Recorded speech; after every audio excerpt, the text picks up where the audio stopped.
What is going on, everyone? Jason here, and today we're talking once again about the beloved Google Pixel 5. Now it's November, which means all the major phones have officially been released, and despite 2020 being a pretty sucky year overall, it's been a pretty good one for smartphones. And in this weird world that I occupy where I get a ton of hands-on time with the most popular devices out there, oddly enough, I find myself regularly gravitating back towards Google's latest flagship. It's been the phone that's most often in my pocket next to the other one I'm testing out, and 1 month later, I'm 100% convinced that the Pixel 5 is the best Pixel ever made. Now before we jump into this review, if you're new here, I'm basically the guy who tests out the newest and most popular tech out there before you buy them, to make sure that you're informed and don't make any purchasing mistakes. That said, would really appreciate it if you give this video a thumbs up, it really helps me out. And of course, if you want to stay up to date with all the coolest tech devices and toys, make sure to subscribe to the channel so you don't miss out on anything. So a major reason why the Google Pixel 5 is a success is no doubt the refreshed design. I was actually invited to a call a few weeks back with the folks at Google that designed this phone, and they made it clear that they did a ton of research on what consumers want in a smartphone.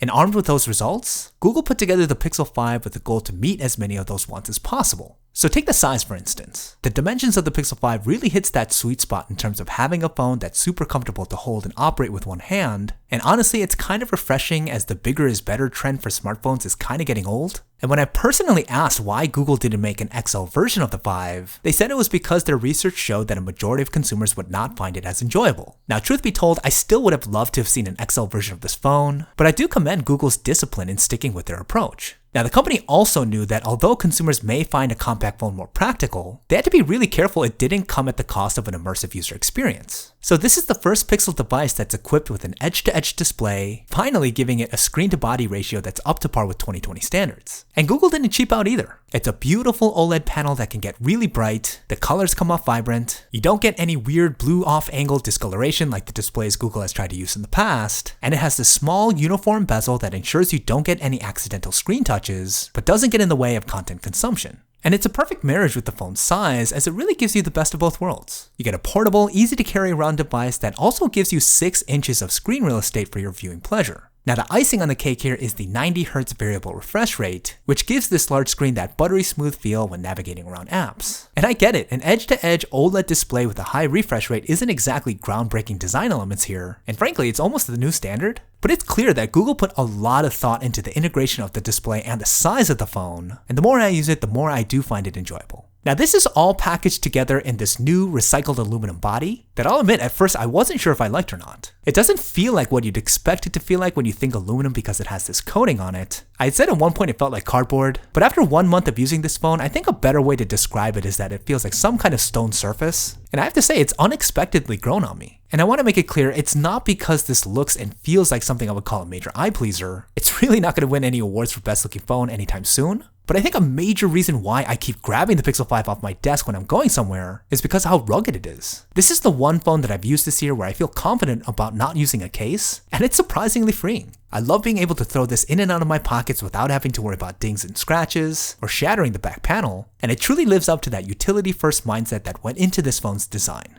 And again, Google didn't skimp out on the things that matter. You still get an IP68 water and dust resistance certification, and the Pixel 5 can take advantage of wireless charging. And even though some may call it a step backward, we have a return of the fingerprint reader on the back of the phone. Now I really think that this was a smart move. It's a tested and reliable piece of hardware that works really well, and it allows for that way better screen to body ratio we talked about earlier, and it keeps the cost down as this isn't bleeding edge advanced technology anymore. Now it isn't all perfect, and I have to say that the speakers on this phone are pretty meh, particularly the one that's embedded in the display itself. It's super tinny and not nearly as loud as the speaker firing out of the rear of the phone, and even though it does technically provide stereo sound, the quality is not that great. Now speakers may not be the biggest deal, but no doubt one of the biggest question marks around quality is tied to a major component with this phone, and that's Google's decision to use the Snapdragon 765G processor. Now when I asked Google why they decided to go with a mid-tier chip as opposed to the fastest ones available today, to them it all came back to what made the most sense to the end user. They were confident that the 765G would be able to comfortably handle all the things that you can do with the Pixel 5, especially with the pretty generous 8GB of RAM,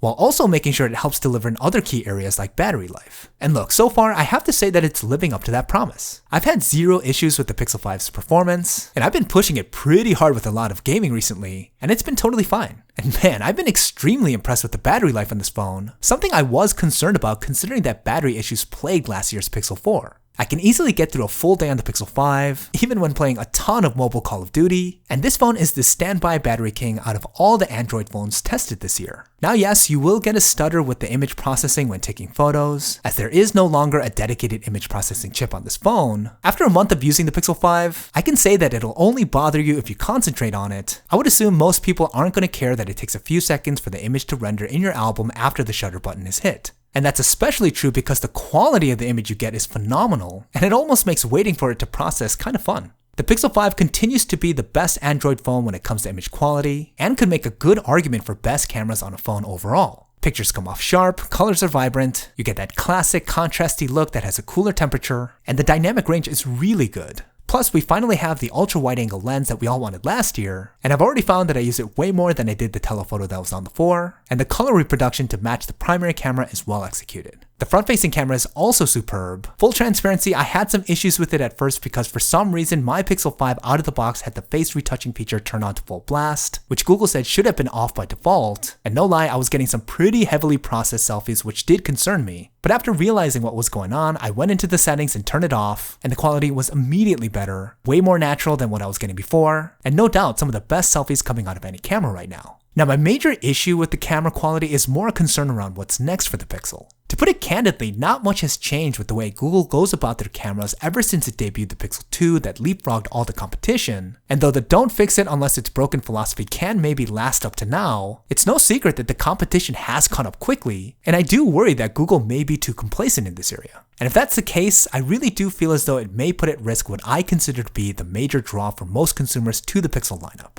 That being said, the Pixel 5 really does come together to be an outstanding package. It does so many things really well, and what I would say really locks in for me the opinion that this is the best Pixel ever made is the price tag. Probably the smartest thing Google did was not try and make this phone compete with tier 1 flagships, a lesson they may have learned the hard way with last year's way overpriced Pixel 4. This phone targets value shoppers wanting a great user experience that are going to be okay with certain concessions to get one at that price. And the Pixel 5 really does deliver, and it does so in a way where most of the concessions are not even going to be noticed by most consumers. This phone will give you the best Android experience, a fantastic form factor, class-leading battery life, and arguably the best cameras available today. With all that, will people really care that the phone doesn't have the 865G processor or a stainless steel frame?